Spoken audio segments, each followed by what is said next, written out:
वो सुबह भी और सुबहों की तरह एक आम सुबह थी, लेकिन जैसे ही आधा दिन बीता वह सुबह खास हो गई। शहर में दंगा भड़क गया। सुनने में आया कि एक हिंदू लड़की उषा भार्गव और एक मुस्लिम लड़के की शादी से कुछ कट्टरपंथी नाराज थे।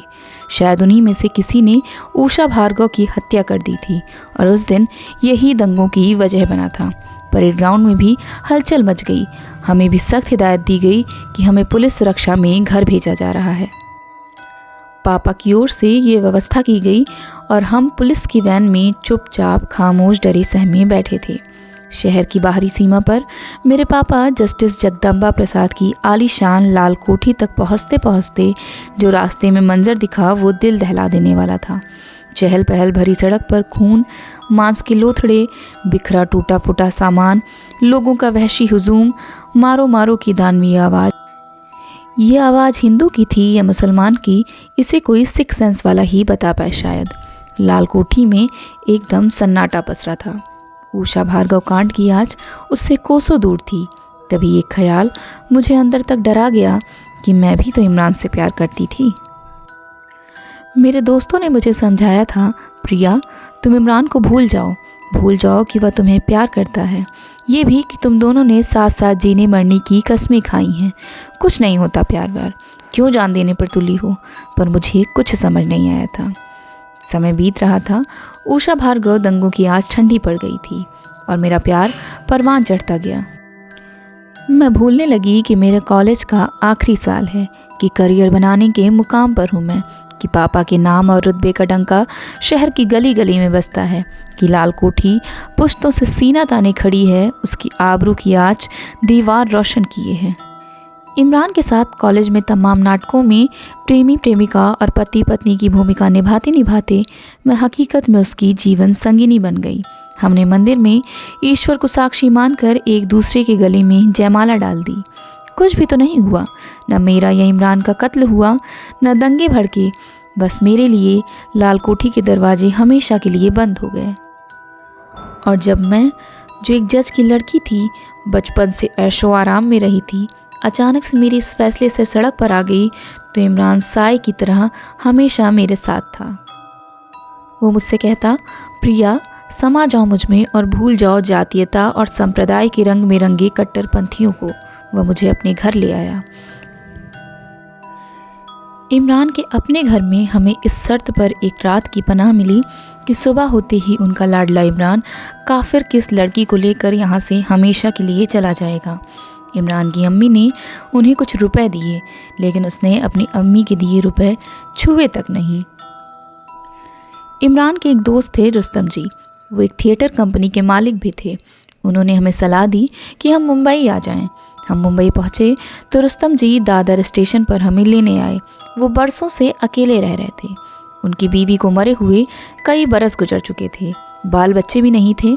अपने सोने के कमरे में हमारा सामान रखकर वो बोले, आज से ये कमरा तुम लोगों का, रहो, अपने को भी लगेगा कि घर में रौनक है। इमरान रुस्तम जी की थिएटर कंपनी में बतौर कलाकार स्टेज शो देने लगा। मुझे रुस्तम जी एक्स्ट्रा रोल से उठाकर सीधे हीरोइन के रोल पर ले आए। एक एक नाटक के 30 शो। थक जाती मैं। घर लौटते ही बिस्तर पर ढेर हो जाती। निजी ज़िंदगी केवल स्टेज शो तक सिमट कर रह गई थी। एक दिन इमरान ने मुझसे कहा, प्रिया कोई जॉब ट्राई करते हैं, कब तक इस तरह ज़िंदगी बिताएंगे। फिर हमने तय किया कि अब रुस्तम जी को हम किराया देना शुरू करेंगे और अपनी दाल रोटी अलग पकाएंगे। पहले उन्होंने थोड़ी सी नानुकुर की, बाद में वे भी मान गए। थिएटर का शौक परवान चढ़ने लगा। बात विदेशों में शो करने तक बढ़ने लगी। दुबई, सिंगापुर, मलेशिया नाटक छाटे गए। रिहर्सल का समय बढ़ाया गया। सब पर जोशदारी था। थिएटर का पूरा ग्रुप मुझे और इमरान को अकबर जोधाबाई कहकर बुलाता और मैं भीतर ही भीतर अपने अंदर फैले सन्नाटे से घुट रही थी। तमाम नाते रिश्ते छूट चुके थे। लाल कोठी ख्वाब बनकर रह गई थी। मम्मी पापा के पास जाने का मन मचल उठता था। भैया भाभी, छोटी बहन, ये सब रह रहकर मुझे याद आते थे। एक दिन इमरान ने आकर बताया कि जबलपुर से सीता बहन जी यहाँ आई हैं और कोहिनूर में ठहरी हैं, हमें बुलाया है। सीता बहन जी का बंगला लाल कोठी के बगल में था। उनसे मम्मी पापा के घरेलू संबंध थे। 1 मिनट भी गंवाए बिना हम वहाँ अंधेरी में कोहिनूर होटल पहुँच गए। मैं सीता बहन जी से लिपट कर रो पड़ी। सीता बहन जी ने मुझसे कहा, जो किया है उस पर पछताना नहीं। तुम्हारे मम्मी पापा की नाराज़गी जायज़ है, लेकिन तुमने गुनाह नहीं किया है। तुम्हारी माँ ने तुम्हारे लिए कुछ सामान भेजा है प्रिया। जब मैं रवाना हो रही थी तो वो मुझे स्टेशन छोड़ने आई थी। बोली थी, सीता दुआ करो कि मेरी प्रिया ठीक हो, तुम्हें खुश मिले। मेरे अंदर एक सुलगती लहर उठी और मुझे धुआं धुआं कर गई। हम सीता बहन जी से विदा लेकर घर लौटे। मैंने मम्मी का भेजा सामान खोला। मरून शिफॉन की सच्चे मोतियों और चांदी के तारों से काढ़ी गई बेशकीमती साड़ी, सोने का नेकलेस, बाजूबंद, कंगन, चूड़ियाँ, झुमके, अंगूठी, इमरान के लिए सफारी सूट, हीरे की अंगूठी, शगुन के रुपयों से भरा किमखाब का बटुआ, बादाम और काजू की बर्फ़ी, छिलके वाली भुनी मूंगफलियाँ। मम्मी को याद रहा मेरा छील छील कर मूंगफली खाने का शौक़। अचानक मैं इमरान के सीने में मुंह छुपाकर रो पड़ी। इमरान मुझे खामोशी से थपकाता रहा। थिएटर जाने का वक्त हो चला था। ज़िंदगी शायद इसी तरह चलती रहेगी। दिसंबर की शुरुआती तारीखें। शुक्रवार का दिन। रोज़ की तरह मैं इमरान के साथ टहल रही थी कि अचानक पश्चिम दिशा में गाढ़ा काला धुआं उठता नजर आया। साइकिल पर सवार एक पेपर वाला तेजी से पैडल मारता चिल्ला रहा था, बाबरी मस्जिद ढहा दी गई, दंगे छिड़ गए, भागो। मैंने इमरान का हाथ कसकर पकड़ लिया और हम तेज तेज कदमों से घर की ओर भागे। इतने अचानक और अप्रत्याशित रूप से दंगा भड़का था कि देखते ही देखते दुकानें आग के सुपुर्द होने लगीं।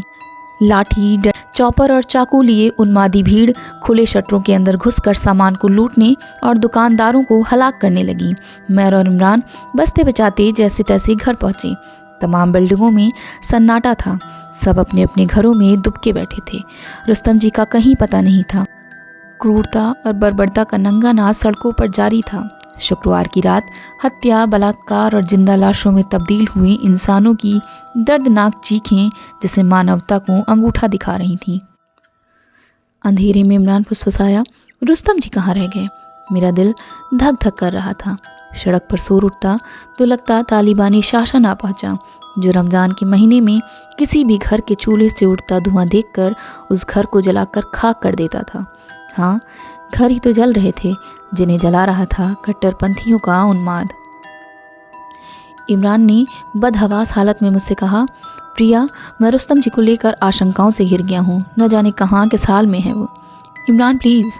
मैंने कातर नज़रों से इमरान की ओर देखते हुए खिड़की की कांच पर माथा टिका दिया। सहसा एक लड़खड़ाता साया बिल्डिंग के फाटक की ओर बढ़ा। किसी ने भीड़ में से चाकू फेंक कर मारा। साला पारसी कटुए को घर में घुसाए बैठा है। रुस्तम जी चिल्लाए, फाड़ डालूंगा एक एक को। भीड़ से आवाज़ आई, अबे चुप, जीता रहेगा तो फाड़ेगा ना। उस अपने अकबर को हमारे हवाले कर दे जो हिंदुओं की लड़की भगा। मेरे रोंगटे खड़े हो गए। रुस्तम जी की आवाज़ मैं साफ साफ पहचान रही थी। रुस्तम जी बिल्डिंग की सीढ़ियों के पास ईंटों के ढेर में से ईंटें उठा उठाकर भीड़ पर बरसाने लगे। कुछ भागे, कुछ डटे रहे। इमरान सीढ़ियों की ओर दौड़ा। मैंने उसका हाथ पकड़ लिया। तुम्हें मेरी कसम इमरान। इमरान ने कहा, तो रुस्तम जी को मरने दूँ? क्या चाहती हो तुम? इतनी बेगानी कब से हो गई तुम? मेरे पैर सुन्न हो रहे थे, जैसे उन्हें कील दिया हो किसी ने। 10-15 मिनट 10-15 साल बनकर गुजरे। घायल इमरान के कंधों पर रुस्तम जी की लाश उस संप्रदायवाद का हिंसक रूप थी जो और तो कुछ कर नहीं सकता, बस ऐसे ही कहर बरपा सकता है। हुआ है, बहुत कुछ हुआ है मेरी इस गैर मजहबी शादी से। कत्ल भी हुआ और दंगे भी भड़के हैं। मेरे बड़े भाई प्यारे रुस्तम जी को मार डाला दंगाइयों ने। कैसे मान लूँ कि दुनिया परिवर्तन के दौर से गुजर रही है, जबकि हिटलर का फांसीवाद आज भी जिंदा है, तालिबानों की बर्बरता आज भी जिंदा है, और जिंदा है विभाजन की त्रासदी के बिलबिलाते जरासीम। उस रात पहली मर्तबा इमरान ने रुस्तम जी के पैर छुए। लगा जैसे रुस्तम जी के होठ आशीर्वाद के लिए काँपे हैं। खूनी हवाएं देर तक हमारे ही चेहरे पर हमारे ही आंसुओं को सोखती रहीं।